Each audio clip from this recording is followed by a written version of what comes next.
What's up, guys? Simone Fan 101 here. It's my Lucha Underground review. Let's get started. Shall we? Maybe. A hug. Okay, so Dragon Azteca Jr. was in the back.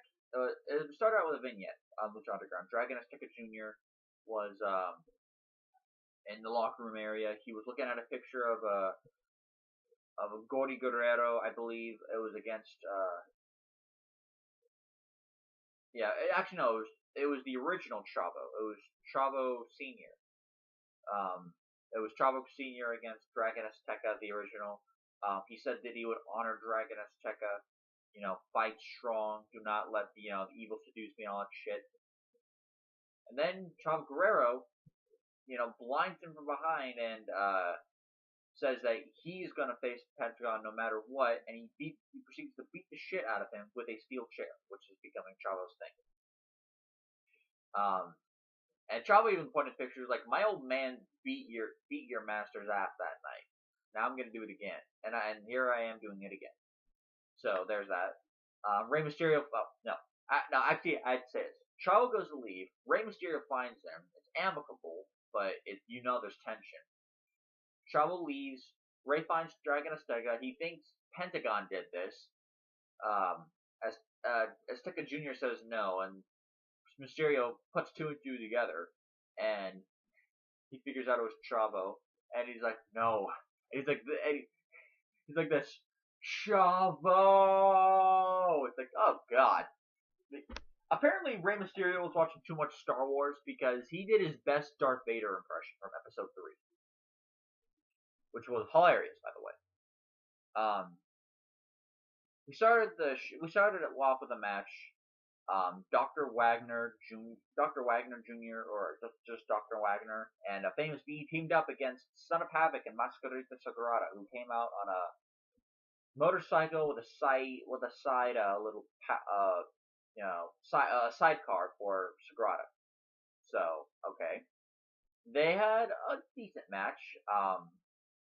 Famous B was still wrestling in his dress clothes, not in any wrestling gear, which was funny. Famous B and Dr. Wagner won. I forget how, but they did. It was a decent little match. I guess Son of Havoc finally escaped from his mom's basement. Well, what was he doing the past 3 weeks on there in the mom's basement? What was he getting chicks over? Because I don't think you're gonna be able to get chicks over if you live in your mom's basement. Idiotic. Not idiotic like it's in like the storyline. Idiotic is in like, dude, you make money, move out of your mom's basement. Actually, now that I think back on it, if he was in his mom's basement, I think he should have taken that $250,000 deal from Dario Cueto at Ultima Lucha Dos. He would have moved out of his mom's basement, given himself a nice cushy little apartment. I don't know. Next, Sexy Star was defending the.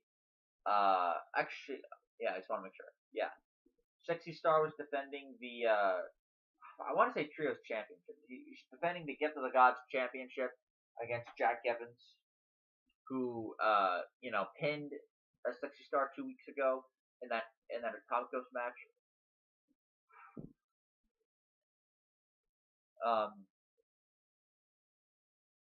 It was another decent little match. I'm not a fan of all a Sexy Star. I'm not really a fan of women facing men in matches, at 1-on-1 at least. A tag team match, maybe, but like when it's a man and woman against another man or woman, I'm fine with that. But Sexy Stars, but in this case, it's just horrible. And Sexy Star's offense is just awful. That mask, and I'm looking at that mask going, I'm sorry, that mask sucks.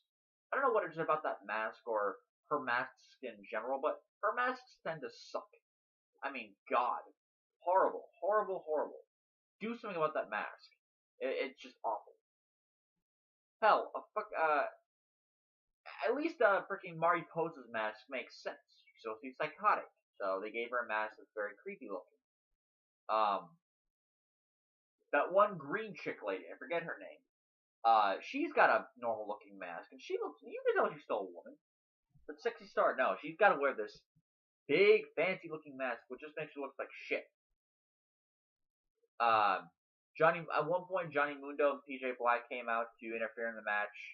And Mundo actually had a spear on Sexy Star on the outside. She kicked out because, female John Cena over here. Then Phoenix, Drago, and Aerostar, or at least a combo of two people, because I only saw two. It may have been all three. But they came out to interfere. And Sexy Star won the match, so that story's still going on.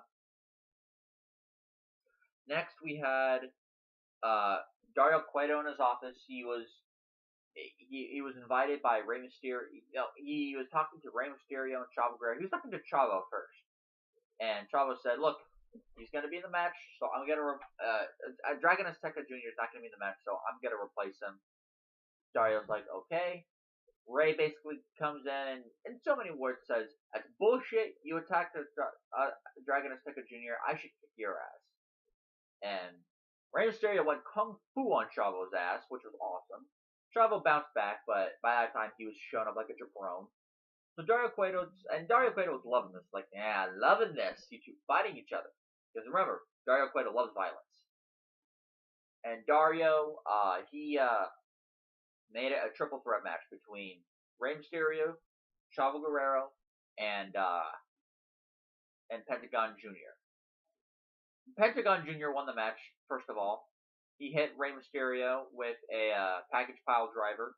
I was fully expecting to see Chavo eat the pinfall. The fact that they pinned Rey was actually kind of cool.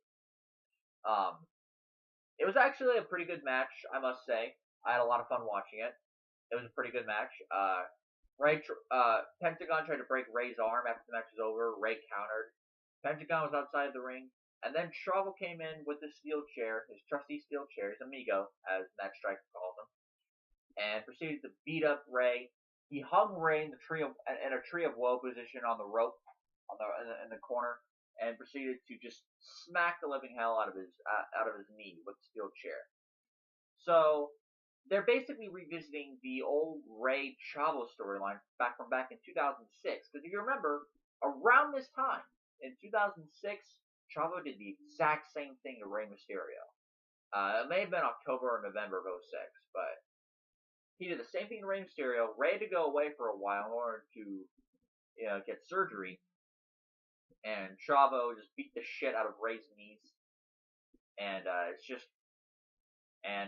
why he went away. So I expect that to happen here. He only hit one chair to his knee here. Maybe he'll still go away for a little while. But I'm actually liking this because it makes Chavo Guerrero interesting. Chavo was really only ever interesting with three people: Edge, Eddie Guerrero, and Rey Mysterio. Edge is retired. He's not going to Lucha Underground. Eddie Guerrero's dead. There's no way he can help it Chavo anymore. So that only leaves Rey.